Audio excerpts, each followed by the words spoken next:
Здравейте, добре дошли отново в моя канал. Както сте видели вече от предното видео, бяхме в Лондон за 2 дни и купихме какво ли не. Буквално занесох цял сак, който не платих на едната посока, за да може да преберем всичко обратно в София. И сега, днес, мислим да ви покажем какво сме взели. Нали така? Да. С какво искаш да започнем? С вяра. С вяра. Покажи с вяра. Това е The Beast, едва го удържам. Когато пратих видео на баща ми, реално с тази кутия, че сме взели, беше като какво сте затворили там? И съзнах колко смешно изглежда, че просто има кутия, която изглежда като затвори и му стърчат ръчичките. Не знам дали сте чували за това, но има нещо, един магазин за играчки, много известен и се казва Build-A-Bear. Там отиваш, избираш си какво мече или всъщност нещо плюшено, какво искаш, колко да е голямо. Пълниш го, избираш как да мирише, ако искаш, слагаш му сърчице. Много е интересно, защото буквално натискаш един педал. И аз бях с нови кубинки, не усещах педала. И той може да каже колко пъти спрях машината и беше много неловко. И не спирах да се извинявам на момичето. Тя беше като няма проблем. Не пукаше, обаче аз се чувствах някакво, все едно е много неловко. Та, след това отиваш и си избираш дрехи и даже може да му направиш паспорт, с което ще започнем, стига да му го намеря. А именно, ето го, не знам колко се вижда, реално се казва Passport. И вътре, доколкото знам, може да му напишеш как се казва, кога е роден и така нататък. О, не. И може да ходиш в различни магазини из държавите и да ти слагат печатче, което на мен ми сложиха от дадения магазин, понеже аз го исках. Струваше 3 паунда. Заслужаваше ли си? Да. И сега нека покажем звяра, а именно... Това е... Ще има ли звуков ефект? Да. И звуков ефект. Не знам. Това е Лонди, запознайте се с него. Супер сладкото мече.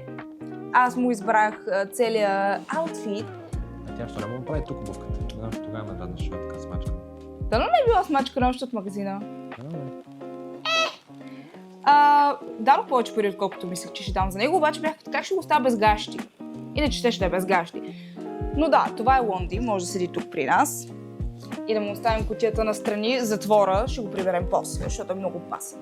Кое ще е следващото? Ти подаваш, защото си по-близко до всичките неща. Студио Гибли!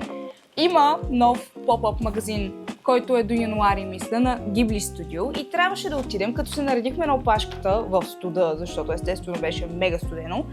И влезнахме да разгледаме уж. Ама при мен само разглеждане няма.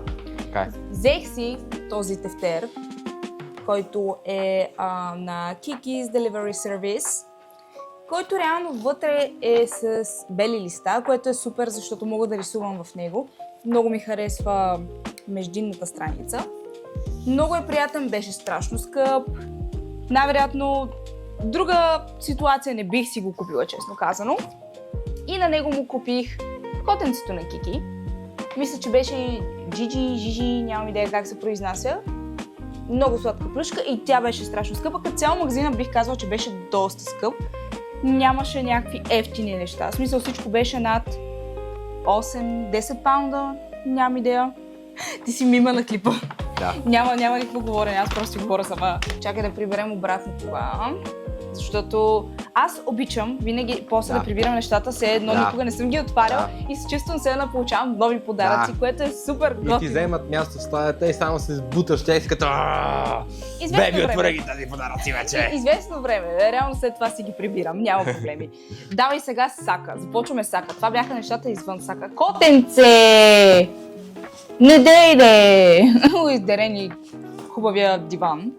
Та, бяхме в Primark, беше страшно горещо вътре, той може да потвърди. Той почна да му става лошо, трябваше да се наредя на много голяма опашка, защото очевидно когато англичаните свършат работа, какво отива да правят?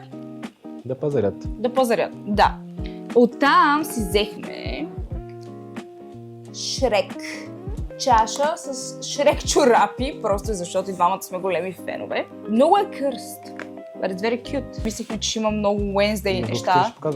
Не, те не са буките, просто исках да си взема кутия. Взех си Doc Martens, ще го каза толкова странно, Doc Martens, с Wednesday колекция, кубинки И исках да си взема очевидно кутията, защото бяхме в Victoria's Secret, бях видяла това красиво нещо. Събрах думата. Несесер за грим. Много ми харесаха панделките и бях като окей, заплатата замина, сега ще ядем само сълзи. Пинче. Взехме едно пинче, не знам колко се вижда. Това е твоето. Това е моето пинче. И на него му взех пинче, но неговото е зелено. Моето вече е на раницата. Взех му подарък от едно много готино място. Този комикс на Spider-Man, който даже е коледна версия. Реално се казва Гош комикс. И има страшно много комикси. На долния етаж има цели кашони. И просто бъркаш и се търсиш. И исках да му взема нещо, понеже той доста бързо мина от там. Не знам защо беше много depressed and sad. Взехме си някакво плюши. Сърпрайз. Сърпрайз! Може да го отворя поне да видят. Добре. Се пискефат хората. Unboxing, Mystery Box. Сега ще за 2,50 паунда, нека видим какво има в нашия Mystery Box. Котката ще излети през прозореца скоро. Не, как ще ми хвърляш котката? Не знам как го правят бързо хората, които unboxват видеа. Най-вероятно кътват. Да. Нека видим. Мистериозно? Много мистериозно. Готов ли си? Yes, of course. Кое е това? Това е Fortune Cookie, бисквитка с късмет от тези китайските. Гумичка ли е това? Може. Не, дали мирише на гумичка? Но може би е гумичка. Най-вероятно това е гумичка на Fortune Cookie. Изглежда малко като Jellycat, до което не стигнах, така че ей. Това беше нашия мини Mystery Box Unboxing. Отделно от Primark си взехме... Аз си взех чорапи на Рататуи. Исках пижама, обаче беше риза и не бях сигурна дали ще е удобно, затова просто си взех мега дългите чорапи. Взех си и чорапи на Мифи, няма идея дали се произнася така, много сладко. Исках да ходя до магазина им, обаче ми се досвидяха парите и си взех просто чорапи и бях като то е същото. Взех си ориз за 60 пи. Това ще показваме. И не знам какъв е този ориз. Освен това, отделно братовчетка ми ни подари много сладък подарък, които бяха тези пекан, който е поръсен с шоколад и черешки, които са с шоколад. Много готини. ASMR.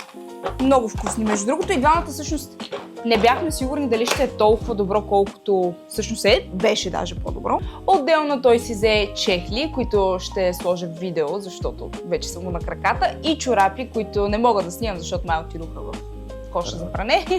И общо взето това беше това, което сме си взели. Мисля, че доста голям пазар, спрямо това, че миналия път доста по-малко неща си взех. Добре, взех си чанта, всъщност си излъгах. Да. Взех си чанта, но това беше видеото за днес. Надявам се, че ви е харесало и че ви е било интересно да видите какво сме си взели от Англия. Определено този път беше доста по-голяма плячка от миналия път, нека така го нарека. Да, много ще се радвам, ако харесате и се абонирате за канала ми и ще се видим в следващото видео. До скип!